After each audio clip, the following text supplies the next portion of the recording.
Namaste, numele meu este Daniela și bun venit la o scurtă secvență de deschidere a umerilor și a pieptului. Ușor ne așezăm confortabil, închidem ochii și încantăm un sunet om. Inspirăm profund.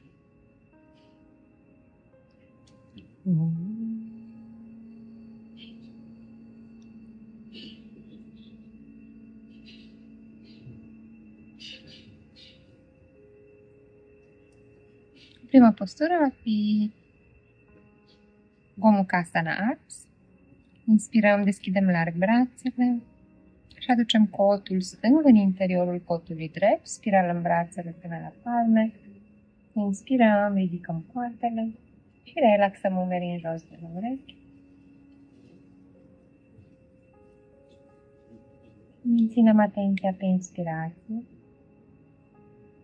pe expirație și încă o dată. Și o reliberăm. Inspirăm, deschidem larg brațele. Schimbăm și spiralăm cu cotul drept în interiorul cotului stâng. Ridicăm ușor coartele și cupărăm umerii. Lăsăm să se îndepărteze romboizii și să se întindă deltoizii. Relaxăm în această respirație și ușor eliberăm. Inspirăm, deschidem larg brațele. Expirăm, dăm drumul. Ne așezăm pe palme și genunchi și ne pregătim de Anjani-asana.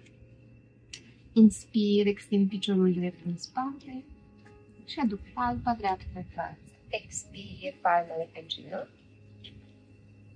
Urmează să extind brațele. Inspir, ridic brațele și aduc în spatele capului, coatele flexate și apropii ușor umerii în rotația lor externă.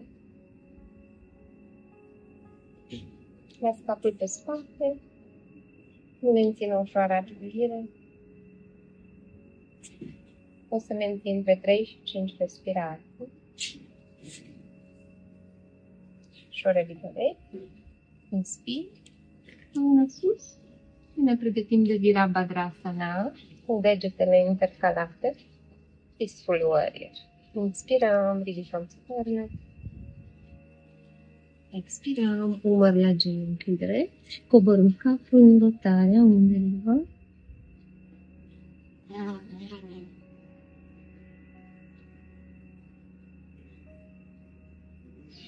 Revenim, inspirăm, palmele la somn, dreptul în spate. Expirăm, downward facing dog. Schimbăm piciorul, stângul înainte și dreptul la sol. Inspirăm, întindem vârful piciorului drept și aducem palmele pe genunchi. Extindem brațele și flexăm cu palmele în spatele capului pentru a adânci această deschidere frumoasă a pieptului. Menținem între 3 și 5 respirații lungi, Ujjayi. Și ușor revenim. Inspirăm, tâmpiul drept la sol, intercalăm degetele. Expirăm, coborăm coroana capului și rotim umerii.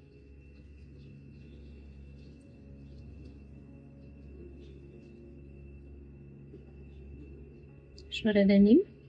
Inspirăm, palmele la sol. Coborâm genunchii și ne pregătim de Utthana și Shavasana, Puppy Pose. Unde bărbiața pieptul la sol.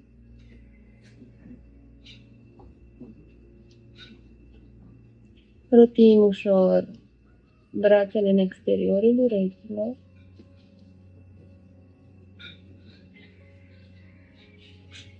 Putem să venim pe degetele de la mâini pentru a accentua această întindere.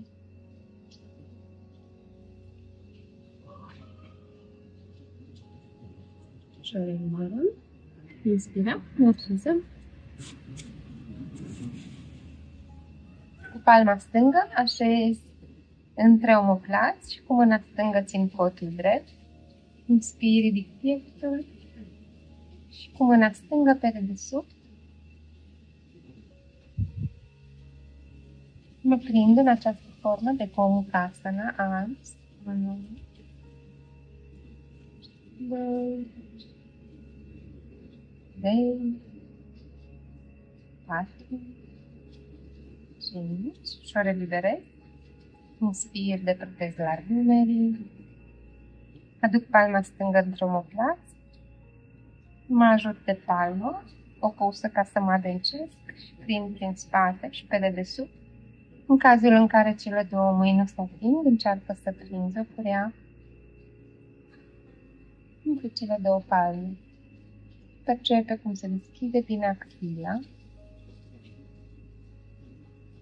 pieptul și umărul și toată anahata, spațiul din